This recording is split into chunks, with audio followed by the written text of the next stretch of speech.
Hello everyone, welcome back to my channel. ഈ വീഡിയോയിൽ ആക്ടിവിറ്റീസാണ് നോക്കുന്നത്. അപ്പോൾ first activity 1, question number A. Let's now consider the features of a good interview.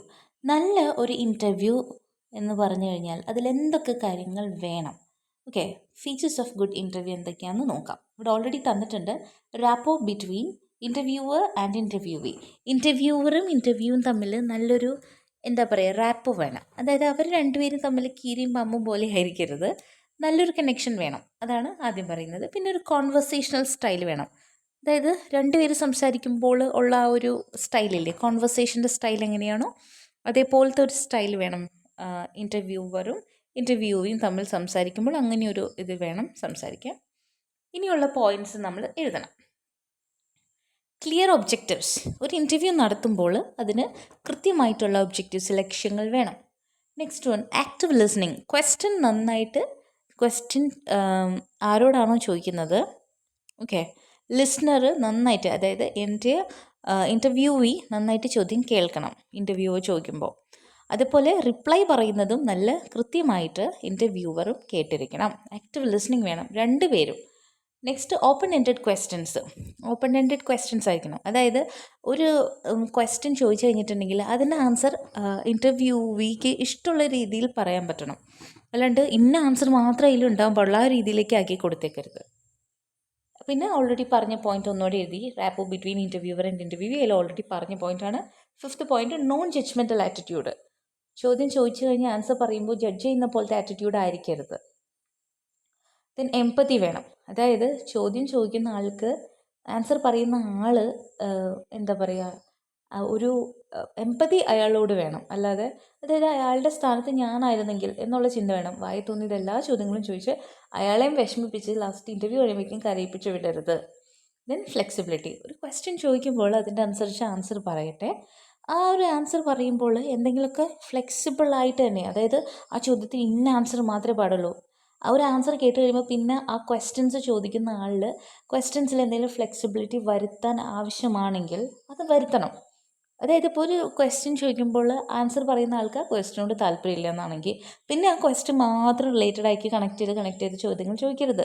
Flexible ആക്കുക. അതായത് കുറച്ച് മാറ്റങ്ങൾ വരുത്തിയിട്ട് ആ ഇൻ്റർവ്യൂ ചെയ്യാനായിട്ട്, അതായത് ഇൻ്റർവ്യൂ നമ്മളെ ആരെയാണ് ചെയ്യുന്നത്, ആ ആൾ കംഫർട്ട് ആവണം. ചോദിക്കുന്ന ആൾക്ക് എന്തും ചോദിക്കാമെന്നല്ല, ഫ്ലെക്സിബിൾ ആയിരിക്കണം. ക്വസ്റ്റ്യൻസ് ആയിക്കോട്ടെ, ആൻസേഴ്സും അങ്ങനെ തന്നെയായിട്ട് വേണം ചോദിക്കാൻ. സോ ഈ പോയിൻറ്റ്സ് ഒക്കെ നമുക്ക് എഴുതാം. അടുത്തത്, now prepare a few relevant questions for an interview with a prominent person in your locality. നമ്മുടെ ലൊക്കാലിറ്റിയിലുള്ളൊരു ഫേമസ് ആളിനോട് ചോദിക്കാൻ പറ്റിയ കുറച്ച് questions. First question, could you please tell us something about your early life. നിങ്ങളുടെ പഴയ ജീവിതത്തെ കുറിച്ചിട്ട് എന്തെങ്കിലും പറയാമോ എന്നാണ് ആദ്യത്തെ ക്വസ്റ്റ്യൻ. ഇനി നോക്കിയേ, second question, what inspired you to pursue your career. ഈ ഒരു കരിയർ ചൂസ് ചെയ്യാനായിട്ട് എന്താണ് നിങ്ങളെ ഇൻസ്പയർ ചെയ്തത്? How do you overcome challenges. വെല്ലുവിളികൾ നേരിടുന്നത് എങ്ങനെയാണ്? What advice would you give to your younger self. അതായത് യങ്ങർ സെൽഫിന് കൊടുക്കുന്ന അഡ്വൈസസ് എന്താണ്? ഓക്കെ, യങ്ങർ സെൽഫ് എന്ന് ഉദ്ദേശിക്കുന്നത് ഇവിടെ എന്താണ്? യങ്ങർ സെൽഫ് മീനിങ് ഒരു യങ്ങർ ഏജിലുള്ള ഒരാൾ. ഓക്കെ, യങ്ങർ ഏജിലുള്ള ഒരാളിനോടാട്ടോ യങ്ങർ സെൽഫ് എന്ന് പറഞ്ഞു കഴിഞ്ഞാൽ അതാണ് ചെറിയ ഒരു പ്രായത്തിലുള്ള ഒരാൾ, യങ് ആയിട്ടുള്ള ഒരാൾ എന്നുള്ളതാണ്. What is the most important lesson you have learned. നിങ്ങൾ ഇതുവരെ ജീവിതത്തിൽ ഒരുപാട് ലെസൺ ലേൺ ചെയ്തു, അതിൽ ഏറ്റവും ഇമ്പോർട്ടൻറ്റ് ലെസൺ എന്താണ്? What is your greatest achievement. നിങ്ങളുടെ ഗ്രേറ്റസ്റ്റ് ആയിട്ടുള്ളൊരു അച്ചീവ്മെൻറ്റ് എന്താണ്? How do you stay motivated. എങ്ങനെയാണ് മോട്ടിവേറ്റഡ് ആയിട്ടിരിക്കുന്നത്? What is next for you. ഇനി എന്താണ് ലൈഫിലെ നെക്സ്റ്റ് സ്റ്റെപ്പ്? സോ നല്ല കുറച്ച് ക്വസ്റ്റ്യൻസ് എഴുതുക. ഓക്കെ, അടുത്തത് നോക്കിയേ, ആക്ടിവിറ്റി 2 നോക്കാം. Go through the following notice. ഈ ഒരു നോട്ടീസ് വായിച്ചു നോക്കാം. നോക്കിയേ, notice, higher secondary school HSS എന്നാണ്, higher secondary school Malgudi. Inauguration of the library building. Dear students and parents, the inauguration of the new library building is scheduled as detail below. Date തന്നിട്ടുണ്ട്, 2 December 2024, time 10 AM, venue library building HSS Malgudi. The inaugural ceremony will be followed by a digital display of rare books. All students, teachers and parents are cordially invited to function. Malgudi, 15 November 2024. Signation, name, designation. So, ഇവിടെ ഒരു notice നമുക്ക് already model തന്നിരിക്കുന്നതാണ്. What is the purpose of a notice? Question അതാണ്. എന്താണ് ഒരു നോട്ടീസിൻ്റെ purpose എന്ന്? The purpose of a notice is to formally communicate information of importance to a specific audience. എന്ത് കാര്യത്തെക്കുറിച്ചാണ്, ഇമ്പോർട്ടൻ്റ് ആയിട്ടുള്ള എന്ത് കാര്യമാണെന്ന് വെച്ചാൽ അത് ഫോർമലി കമ്മ്യൂണിക്കേറ്റ് ചെയ്യുക ഓഡിയൻസിനോട്. അതാണ് ഒരു നോട്ടീസിൻ്റെ പേർപ്പസ്. ഇനി as mentioned in the image, notices are a formal way of communication. കണ്ടോ ഇവിടെ ഒരു ഇമേജ് കണ്ടോ, പരസ്യമല്ല ഇമേജ് കണ്ടോ. Notices are a formal way of communication. They provide information of some importance ഉള്ള ഒരു എന്താ പറയുക കാര്യത്തെ പറ്റിയിട്ട് ഉള്ള ഇൻഫർമേഷൻ തരും. അത് തന്നെയാണ് കേട്ടോ പേർപ്പസ് നോട്ടീസിൻ്റെ. അടുത്ത ക്വസ്റ്റ്യൻ നോക്കിയേ. Here are some other kinds of notices. Lost and found, change of name, warning, അങ്ങനെ നോട്ടീസുകളുടെ പേര് ഇവിടെ തന്നിട്ടുണ്ട്. Collect different types of notices, analyse them and classify them by type. പല ടൈപ്സ് നോട്ടീസ് കളക്ട് ചെയ്യാൻ പറഞ്ഞിട്ടുണ്ട്. ഇവിടെ നോക്കിയേ, വേറെ 2 കൈൻഡ്സ് ഓഫ് നോട്ടീസിൻ്റെ പേര് എഴുതാനായിട്ട് ഇവിടെ ബ്ലാങ്ക് തന്നിട്ടില്ലേ. വാർണിംഗ് കഴിഞ്ഞിട്ട് 2 വരാം. അവിടെ നമുക്ക് 2 നോട്ടീസുകൾ എഴുതാം. Tender notice, closure notice. കണ്ടോ ഈ ബോക്സ്, ഈ താഴെ എഴുതാനായിട്ട് സ്പേസ് ഇല്ലേ. ഇവിടെ ടെൻഡർ നോട്ടീസ്, ക്ലോഷർ നോട്ടീസ്, പിന്നെന്താ ലുക്ക് ഔട്ട് നോട്ടീസ്. ഒരുപാട് ടൈപ്സ് ഉണ്ടല്ലോ. ഏതെങ്കിലും 2 കൂടി എഴുതും. What are the key features of a notice? Discuss. Objectivity, clear details, formal tone, target audience, date and signature. ഈ പോയിന്റ്സ് ഒക്കെ എഴുതാം.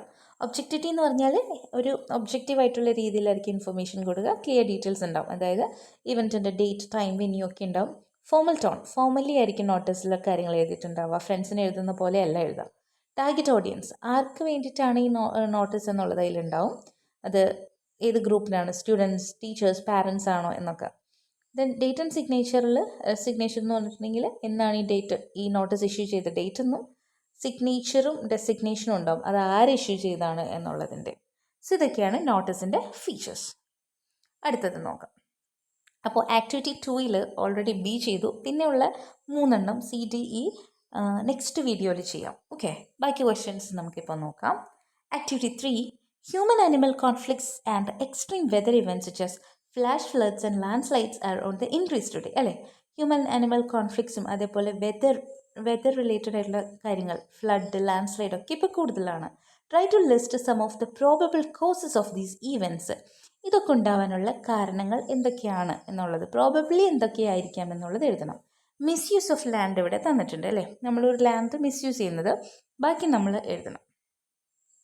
ഡിഫോറസ്റ്റേഷൻ എഴുതാം, മരങ്ങൾ വെട്ടിക്കളയുന്നത്. ക്ലൈമറ്റ് ചേഞ്ച് എഴുതാം. Encroachment into animal habitats അതെഴുതാം. എന്താണ് എൻക്രോച്ച്മെൻറ്റ് എന്ന് പറഞ്ഞു കഴിഞ്ഞിട്ടുണ്ടെങ്കിൽ, encroachment into animal habitat. Encroachment എന്ന് പറഞ്ഞിട്ടുണ്ടെങ്കിൽ നമ്മൾ ഇൻട്രൂഡ് ചെയ്യുക, ആവശ്യമില്ലാതെ ആനിമൽസിൻ്റെ ലൈഫിലേക്ക്, അവരുടെ ഏരിയയിലേക്ക് അങ്ങോട്ട് കയറി ചെല്ലുമല്ലോ നമ്മൾ, ആനിമൽസിൻ്റെ ഏരിയയിലേക്ക്. അതാണ് എൻക്രോച്ച്മെൻറ്റ്. അൺപ്ലാൻഡ് urbanization, കുറേ സിറ്റീസ് ആൻഡ് ടൗൺസ് ഒക്കെ കൊണ്ടുവരിക എന്നുള്ളത്. സോ ഇതൊക്കെ ഇതിലേതെങ്കിലും പോയിന്റ്സ് നമുക്ക് എഴുതാം. അടുത്ത question, list some mysteries of nature that remain unsolved. പ്രകൃതിയുടെ അൺസോൾവ്ഡ്, ഇതുവരെ സോൾവ് ആവാതെ കിടക്കുന്ന രഹസ്യങ്ങൾ. Write a short note on any one of these mysteries. ഏതൊക്കെയാണ് ഈ രഹസ്യങ്ങൾ എന്ന് എഴുതിയിട്ടും അതിലേതെങ്കിലും ഒന്നിനെക്കുറിച്ച് ഷോർട്ട് നോട്ട് എഴുതാൻ പറഞ്ഞിട്ടുണ്ട്. സോ അതിന് ആൻസർ എന്താണ്? The origin of life on earth. എങ്ങനെയാണ് ലൈഫ് എർത്തിലുണ്ടായത്, അതൊരു മിസ്റ്ററിയാണ്. Dark matter and dark energy in the universe. Dark matter, dark എനർജീനെ കുറിച്ചിട്ട് അത് ഓക്കെ, അതൊക്കെ ഇപ്പോഴും എന്താണ് മിസ്റ്ററി ആയിട്ട് നിൽക്കുന്ന കാര്യങ്ങളാണ്. അത് എഴുതാം നമുക്ക്. എന്താണ് ഇതെന്ന് പറഞ്ഞിട്ടുണ്ടെങ്കിൽ എന്ന് വെച്ചാൽ നമ്മുടെ ഡാർക്ക് മാറ്റർ, ഡാർക്ക് എനർജി എന്ന് പറഞ്ഞിട്ടുണ്ടെങ്കിൽ എന്താണ്, ഡാർക്ക് മാറ്റർ എന്ന് പറഞ്ഞാൽ 27% of universe dark matter invisible ആണ്. ഓക്കെ, അതേപോലെ ഡാർക്ക് എനർജി എന്ന് പറഞ്ഞിട്ടുണ്ടെങ്കിൽ അത് ഒരു ഫോഴ്സാണ്. ഓക്കെ, അപ്പോൾ ഇതിനെക്കുറിച്ചിട്ടുള്ള കാര്യങ്ങൾ. Predicting earth quakes accurately. കൃത്യമായിട്ട് എത്ര ഇതുവരെ അളവ് വരെയാണ് എർത്ത് ക്വേക്ക് വന്നേക്കുന്നത് പ്രെഡിക്റ്റ് ചെയ്യാൻ പറ്റും. സോ ഇതൊക്കെ. Then short note on one of these mysteries എന്നും പറഞ്ഞിട്ടില്ലേ, അതും എഴുതണം. The origin of life on earth, അതിനെക്കുറിച്ചാണ് ഇവിടെ എഴുതുന്നത്. Scientist are still exploring how life began on earth. Life എങ്ങനെയാണ് എർത്തിൽ ഉണ്ടായിരുന്നതിനെ കുറിച്ചിട്ട് സയൻറ്റിസ്റ്റുകൾ ഇപ്പോഴും എക്സ്പ്ലോർ ചെയ്തുകൊണ്ടിരിക്കുകയാണ്. Considering factors like primordial soup, RNA world hypothesis and conditions on early earth that led to emergence of life. അതായത് പല കാര്യങ്ങളും, അതായത് നമ്മുടെ എർത്തിൽ എങ്ങനെയാണ് ലൈഫ് ഉണ്ടായത് എന്നുള്ളതിനെ കുറിച്ചിട്ടുള്ള ഒരുപാട് കാര്യങ്ങൾ എന്ന് പറഞ്ഞിട്ടുണ്ടെങ്കിൽ നമ്മളിപ്പോൾ എന്താ പറയുക, എങ്ങനെയാണ് ആ തുടക്കം മുതൽ എക്സിസ്റ്റിംഗ് എങ്ങനെയാണ് എന്നുള്ള കാര്യങ്ങൾ തുടങ്ങിയിട്ട്, ഓക്കെ, RNA വേൾഡ് ഹൈപ്പോത്തീസിസ്, ഇങ്ങനത്തെ കുറേ കാര്യങ്ങളൊക്കെ റിലേറ്റ് ചെയ്തുകൊണ്ടാണ് ഒറിജിൻ ഓഫ് ലൈഫ് ഓൺ എർത്തിനെ പറ്റിയിട്ട് സയൻറ്റിസ്റ്റുകൾ ഇപ്പോഴും അന്വേഷിക്കുന്നത്. അപ്പോൾ ജസ്റ്റ് നിങ്ങളിങ്ങനെ ഈ പോയിൻറ്റ്സ് എഴുതിയാൽ മതി കേട്ടോ. Okay, next one, activity 4, look at the collage below. What is this collage about? Discuss.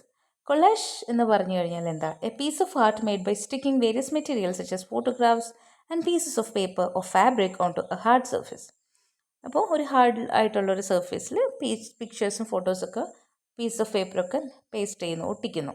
Digital collages too is quite common now. Digitally നമ്മൾ ഫോണിൽ അല്ലെങ്കിൽ ഡിജിറ്റലി നമ്മൾ കൊളാഷസ് ഇപ്പോൾ കോമൺ ആയിട്ട് ചെയ്യുന്നതാണ്. Now prepare a collage on recent disasters. Collage ഉണ്ടാക്കാനാണ് പറഞ്ഞത്. ആ ക്വസ്റ്റ്യൻ കഴിഞ്ഞിട്ട് now note your suggestions to prevent natural calamities in the space below. എങ്ങനെയാണ് നാച്ചുറൽ കലാമിറ്റീസ് നമ്മൾ സോൾവ് ചെയ്യാമെന്ന് കുറയ്ക്കുക. Planting more trees to prevent soil erosion and reduce the impact of floods. കൂടുതൽ trees plant ചെയ്യുക. അങ്ങനെ ചെയ്ത് കഴിഞ്ഞാൽ സോയിൽ ഇറോഷൻ ഉണ്ടാവില്ല, ഫ്ലഡ്സിൻ്റെ ഇമ്പാക്റ്റ് കുറയും. Implementing early warning systems or disasters like cyclones or tsunami. സൈക്ലോണും സുനാമിയൊക്കെ വരുന്നതിന് മുമ്പേ പെട്ടെന്ന് വാർണിംഗ് കിട്ടുന്ന രീതിയിലുള്ള സിസ്റ്റംസ് ഇംപ്ലിമെൻറ്റ് ചെയ്യുക. Promoting sustainable practices to mitigate effects of climate change. Climate ചേഞ്ചിൻ്റെ ഇഫക്ട്സ് കുറയ്ക്കാൻ വേണ്ടിയിട്ട് സസ്റ്റൈനബിൾ ആയിട്ടുള്ള കാര്യങ്ങൾ ചെയ്യാം. അടുത്തത് ആക്ടിവിറ്റി 5 നോക്കാം. The story of science is the story of inventions and discoveries that change the world. ഇവിടെ 3 പിക്ചേഴ്സ് തന്നിട്ടുണ്ട്. Now let us attempt a just a minute jam speech about scientific inventions that change the world using the following indicators. ഇവിടെ 3 തന്നിട്ടില്ലേ. First one fire ആണ് തന്നിരിക്കുന്നത്. Name of the inventor, fire ആരാ കണ്ടുപിടിച്ചതെന്ന് എഴുതാം. Impact of the invention on discovery, ഈ discovery കൊണ്ടുണ്ടായ അല്ലെങ്കിൽ invention കൊണ്ടുണ്ടായ ഇമ്പാക്റ്റ് എന്താണ്. പോസിറ്റീവ് ആൻഡ് നെഗറ്റീവ് ഇഫക്ട്സ്, ഇതിൻ്റെ പോസിറ്റീവ് നെഗറ്റീവ് റിസൾട്ട് എന്താണെന്നാണ് നോക്കണം. അപ്പോൾ ആദ്യത്തെ എന്താണ്? ഫയർ. ഇൻവെൻറ്റർ ആരാണ്? ഏർലി ഹ്യൂമൻസ് ആണല്ലേ കണ്ടുപിടിച്ചത്. With no single person credited, ഇന്ന ആൾ കണ്ടുപിടിച്ചൊന്നുമില്ല. ഇമ്പാക്റ്റ് എന്താണ്? Fire revolutionised human life by providing warmth, light, protection and means to cook food അല്ലേ. വാംത്ത്, ചൂട് തരുന്നു, ലൈറ്റ്, പ്രൊട്ടക്ഷൻ, അതേപോലെ ഫുഡ് കുക്ക് ചെയ്യാനുള്ള ഇതൊക്കെ നമുക്ക് ഫയർ എന്നാണ്. അതൊക്കെയാണ് ഇതിൻ്റെ റിസൾട്ട്. പോസിറ്റീവ് ആൻഡ് നെഗറ്റീവ് നോക്കാം. Fire had positives like enabling human settlement in cold climates and cooking food അല്ലേ. ആളുകൾക്ക് കോൾഡ് ക്ലൈമറ്റ്സിലൊക്കെ ജീവിക്കാൻ പറ്റും. അതേപോലെ ഫുഡ് കുക്ക് ചെയ്യണമെങ്കിൽ ഫയർ വേണം. നെഗറ്റീവ്സ് എന്തൊക്കെയാണ്? Potential for uncontrolled burns causing environmental damage and health risk. നമുക്ക് ചില കത്ത് പിടിക്കുന്നത് നമുക്ക് കൺട്രോൾ ചെയ്യാൻ പറ്റാതെ വരും. സോ അതൊക്കെ പ്രശ്നമാണ്. അപ്പോൾ എൻവയൺമെൻ്റലി ഡാമേജ് ഉണ്ടാവും, ഹെൽത്ത് അല്ലേ, പൊള്ളിക്കഴിഞ്ഞാലുള്ള ബുദ്ധിമുട്ട് അറിയാലോ, ഹെൽത്ത് റിസ്ക് ഒക്കെ ഉണ്ടാവും. അടുത്തൊരു പിക്ചർ തന്നേക്കുന്നത് വീലാണ്. വീലാണ്. അതാരാ കണ്ടുപിടിച്ചത്? അത് പണ്ട് ആരോ കണ്ടുപിടിച്ചാണ്, ഇന്ന ആളെന്നൊന്നും പറയുന്നില്ല. ഇമ്പാക്റ്റ് എന്താണ്? വീൽ ട്രാൻസ്ഫോംഡ് ട്രാൻസ്പോർട്ടേഷൻ, ട്രേഡ്, ടെക്നോളജിക്കൊക്കെ ഒരു അല്ലേ, അങ്ങനെയൊക്കെ കാര്യങ്ങൾ കൊണ്ടുവരാനായിട്ട് ഒരു മെയിൻ റീസൺ ആണ് വീൽ. പോസിറ്റീവ് ആൻഡ് നെഗറ്റീവ് എന്താ? The wheel had positives like boosting trades and mobility അല്ലേ. വ്യാപാരം, കച്ചവടങ്ങളൊക്കെ കൂടി ആളുകൾക്ക് മൂവ് ചെയ്യാനായിട്ട്, മൊബിലിറ്റി, ഇങ്ങോട്ടോ അങ്ങോട്ടൊക്കെ പോകാൻ പറ്റി. But negatives like contributing to warfare and environmental degradation due to increased activity. War related കാര്യങ്ങളൊക്കെ ഇത് കാരണം ഉണ്ടായി. അതേപോലെ തന്നെ എൻവയൺമെൻറ്റൽ ഡീഗ്രഡേഷൻ, ഒരുപാട് വീൽസിൻ്റെ റിലേറ്റഡ് കാര്യങ്ങൾ വരുമ്പോൾ എൻവയൺമെൻറ്റിനെ നശിപ്പിക്കുകയാണ്. വീൽസ് ഒരുപാട് വണ്ടികളെ കൊണ്ടുവന്നു. വണ്ടികൾ ഒരുപാട് വന്നു കഴിഞ്ഞാൽ എന്താ പറ്റുക? ആക്സിഡൻറ്റ്സ് പറ്റും, പൊല്യൂഷൻ കൂടും. അങ്ങനെ ഒരുപാട് നെഗറ്റീവ്സും ഇതിന് ഉണ്ട്. നെക്സ്റ്റ് വൺ വേറൊരെണ്ണം നോക്കാം. ഇവിടെ ജസ്റ്റ് എ മിനിറ്റ് സ്പീച്ചായിട്ട് വേറൊരെണ്ണം എടുത്തേക്കുന്നത് നമ്മുടെ തോമസ് എഡിസൺ കണ്ടുപിടിച്ച് എന്താ കണ്ടുപിടിച്ച് തോമസ് എഡിസൻ്റെ ഇവിടെ തന്നിരിക്കുന്നത് ബൾബിൻ്റെ ഇവിടെ നോക്കാം. ഇൻവെൻറ്റർ കറക്റ്റായിട്ട് എഴുതുന്നുണ്ട് തോമസ് എഡിസൺ. ഇമ്പാക്റ്റ് എന്താണ്? Light bulb revolutionised how people live and work അല്ലേ. പണ്ട് ലൈറ്റും ബൾബും ഇല്ലാതിരുന്നപ്പോൾ ഉള്ള ലൈഫാണോ ഇപ്പോൾ? അല്ല. Enabling activities to continue after sunset and increasing productivity. ഇപ്പോൾ ലൈറ്റ് ഉള്ളതുകൊണ്ടാണ് സൺസെറ്റ് ആയാലും സൂര്യൻ അസ്തമിച്ചാലും കാര്യങ്ങൾ ചെയ്യാൻ പറ്റുന്നത്. അതേപോലെ ആളുകളുടെ പ്രൊഡക്ടിവിറ്റി കൂടി. പോസിറ്റീവ് എന്താണ്? എക്സ്റ്റെൻഡഡ് വർക്കിംഗ് അവേഴ്സ് അല്ലേ, കൂടുതൽ സമയം വർക്ക് ചെയ്യാൻ പറ്റും. ഇംപ്രൂവ്ഡ് സേഫ്റ്റി ഉണ്ടല്ലേ, ലൈറ്റ് വെളിച്ചമുണ്ടെങ്കിൽ നമ്മൾ സേഫ് ആണ്. Enabled growth in industrial growth ഒക്കെ പോസിബിളായി. നെഗറ്റീവ് എന്താണ്? ഇൻക്രീസ്ഡ് എനർജി കൺസംഷൻ, ഒരുപാട് നമ്മളത് ഉപയോഗിക്കും light. And potential environmental impacts due to power generation methods, എൻവയൺമെൻറ്റിനെയും നെഗറ്റീവ്ലി എഫക്റ്റ് ചെയ്യുന്നുണ്ട്. കുറേ പവർ ജനറേഷൻ മെത്തേഡ്സ് ഒക്കെ വരുമ്പോൾ അങ്ങനെ നെഗറ്റീവ് എഫക്ട്സ് ഉണ്ടാവുന്നു. ഇനി ആക്ടിവിറ്റി 6 നോക്കാം. Cracking the code, the wonder of science. We use a number of gadgets in our daily life അല്ലേ? ഒരുപാട് ഗാഡ്ജറ്റ്സ് നമ്മൾ ഉപയോഗിക്കും.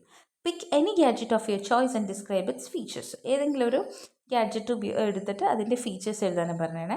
Here is a sample. Features of closed circuit television camera, CCTV, high resolution pictures, night vision, wide view. പിന്നെ എന്താണ് CCTVയുടെ വേറെ ഒരെണ്ണത്? Provides location information and CCTVയുടെ ഞാനിവിടെ എഴുതിയിട്ടില്ല. CCTVയുടെ ഒരെണ്ണം പറഞ്ഞേ. CCTVയുടെ ഫീച്ചേഴ്സ് നമ്മൾ ഒരെണ്ണം പറഞ്ഞതെന്ന് പറഞ്ഞാൽ പെട്ടെന്ന് ഒരു ലൈവ് ക്ലാസ് ആണ് ഉള്ളൊരു ഇത് വന്നുപോയി. CCTVയുടെ ഫീച്ചേഴ്സ് എഴുതിയിട്ടില്ല, ഇപ്പോൾ പറഞ്ഞുതരാം. നമുക്ക് എന്താ പറയുക,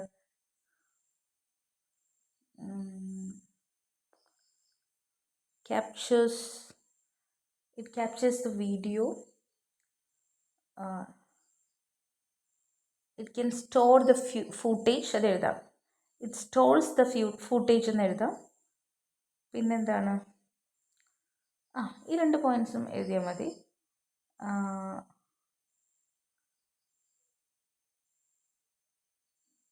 പിന്നെന്താണ്, it helps to capture images for future reference എന്നുള്ള പോയിൻറ്റും കൂടി എഴുതാം. It can be used for future reference, അതും കൂടി എഴുതാം. ഇനി എഴുതേണ്ടത് now write the features of any of the following. GPS, smart watch ഒക്കെ പറഞ്ഞിട്ടുണ്ട്. GPS എന്താ? Provides location information and directions, helps in navigation for vehicles, hiking etcetera, can be used in various device like smart phones, കാർസിലൊക്കെ GPS ഉണ്ട് അല്ലേ? GPS എന്ന് പറഞ്ഞാൽ location ഇൻഫർമേഷനാണ്. നമുക്ക് vehicles ഒക്കെ മൂവ് ചെയ്യുമ്പോൾ കറക്റ്റ് GPS-ലൂടെ എവിടെ എത്തിയെന്ന് അറിയാൻ പറ്റും. സ്മാർട്ട് വാച്ചിൻ്റെ ഫീച്ചേഴ്സ് എന്താ? Tracks fitness and health metrics അല്ലേ? ഹാർട്ട് റേറ്റും നമ്മൾ എത്ര സ്റ്റെപ്സ് നടന്നു എന്നൊക്കെ അതിൽ കാണാം. Displays notifications from connected phone connect ചെയ്തേക്കുന്നതിൻ്റെ നോട്ടിഫിക്കേഷനൊക്കെ ഫോണിൽ ഈ വാച്ചിൽ വരില്ലേ? മെസ്സേജും കോൾസ്, മിസ്ഡ് കോൾസിൻ്റെ ഇതൊക്കെ. Often includes features like GPS, music കൺട്രോളൊക്കെ സ്മാർട്ട് വാച്ചിലും ഉണ്ട്. സോ അത് അത്രയേ ഉള്ളൂ. ഓക്കെ, ഇതേപോലെ വേറെ എന്തെങ്കിലും ഒരു ഗാഡ്ജറ്റിൻ്റെ ഫീച്ചേഴ്സ് എഴുതാൻ പറഞ്ഞിട്ടുണ്ട്. ഏതെങ്കിലും ഒന്നിൻ്റെ ഫീച്ചേഴ്സ് എഴുതാൻ പറഞ്ഞിട്ടുണ്ട്. ഇത് ഇത്രയൊക്കെ മതിയെന്നേ, ഇതിന് കുറേ എഴുതേണ്ട ആവശ്യമൊന്നുമില്ല. Last activity 7. We have learned that curiosity and observation are important parameters of the scientific method. Let's now conduct a simple experiment and observe the results. ഇവിടെ നോക്കിയേ, materials required for dancing raisins experiment. Raisins, a glass, soda or sparkling water, പിന്നെ water. Instructions: half fill the glass with soda, drop 5 to 7 raisins into soda, observe, slowly pour water into glass, observe what happens. Now prepare a detailed procedure of your experiment. First and last sentences are given. Use appropriate linkers. First, half fill the glass with soda, add some raisins to the carbonated solution. പിന്നെന്താ ചെയ്യേണ്ടത്? Observe the raisins, slowly pour water into glass, finally observe the raisins for a few minutes. Okay, then next അടുത്തത്, now describe what happens to raisins when you pour water into glass. Why does this happen? Write your explanation. എന്താണ് ഈ ചെയ്ത് കഴിഞ്ഞുള്ള result എന്നുള്ളത് എഴുതാനാണ് പറഞ്ഞത്. When water is poured into glass, the raisins start dancing or moving up and down in soda mix water mixture. ഈ raisins ഇങ്ങനെ dance ചെയ്യാൻ തുടങ്ങും. This happens because CO2 bubbles in soda attached to raisins. കാരണം എന്താ? സോഡയിലുള്ള carbon dioxide കാരണമാണ്. Making them buoyant and causing them to rise. അങ്ങനെയാണ് അതിങ്ങനെ rice ആവുന്നത്. When bubbles pop at the surface, raisins sink again and cycle repeats. Bubbles എന്താ പറയുക, സർഫേസിൽ ഇങ്ങനെ പോപ്പ് ചെയ്യുമ്പോൾ റേസിൻസ് ഒന്നുകൂടെ സിങ്ക് ആവുന്നു, എന്നിട്ട് പിന്നെ ഈ സൈക്കിൾ പിന്നെ റിപ്പീറ്റ് ചെയ്യുന്നു. സോ ഇത് ഡിസ്ക്രിപ്ഷൻ എഴുതി വെച്ചാൽ മതി കേട്ടോ. ഓക്കെ, സോ ഇത്രയാണ് നമ്മുടെ ആക്ടിവിറ്റീസ് ഉള്ളത്. ഒരു ഞാൻ പറഞ്ഞുള്ളൂ നേരത്തെ ഒരെണ്ണം എഴുതാനുണ്ട്, അതും എഴുതാം. പ്ലസ് ക്വസ്റ്റ്യൻ ആൻസേഴ്സും ഉണ്ടല്ലോ ഈ ചാപ്റ്ററിലെ. ടെക്സ്റ്റിൻ്റെ സൈഡിൽ നമ്മൾ എഴുതി, ബാക്കി കുറച്ച് ക്വസ്റ്റ്യൻസ് ഇല്ലേ, അതും കൂടെ ഉടനെ തന്നെ അപ്ലോഡ് ചെയ്യാം. ഈ വീഡിയോ നിങ്ങൾക്ക് യൂസ്ഫുൾ ആണെന്ന് വിചാരിക്കുന്നു. Thank you for watching. ഇനി എന്ത് വീഡിയോസാണ് നമ്മുടെ ക്ലാസ് 8 നിങ്ങൾക്ക് ഇംഗ്ലീഷിൽ അപ്ലോഡ് ചെയ്യേണ്ടതെന്ന് പറഞ്ഞ് അതിനനുസരിച്ച് വീഡിയോസ് ചെയ്യാം കേട്ടോ. Okay, thank you for watching. Bye bye. C you all.